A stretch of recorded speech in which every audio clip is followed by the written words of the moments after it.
कंधमाल जो जिले में ओडिशार काश्मीर दारिंगबाड़ी अवस्थित सबुज घंच जंगल एवं पहाड़ परिपूर्ण यह जिलाटी 1994 मसीहा जनवरी 1 तारिख में फुलबाणी जिलार विभाजन एक नूतन जिलार मान्यता पाई।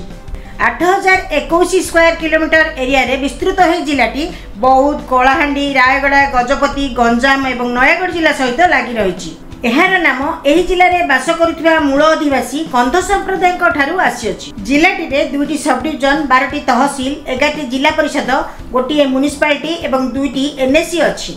एही जिले में आमे विरूपाक्ष मंदिर, माँ बराड़ देवी मंदिर, दारिंगबाड़ी हिल स्टेशन, बेलघर काठबंगला, जलेशपट शिव मंदिर, Kotgarh wildlife sanctuary, coffee garden, emu farm, hill view park, lovers point एवं बटरफ्लाई पार्क देखा पाई था।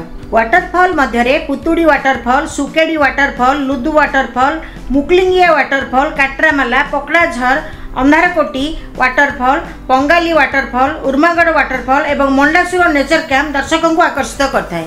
कंधमाल केउ जिनिसटी जीआई टैग पाई कमेंट द्वारा जणातु।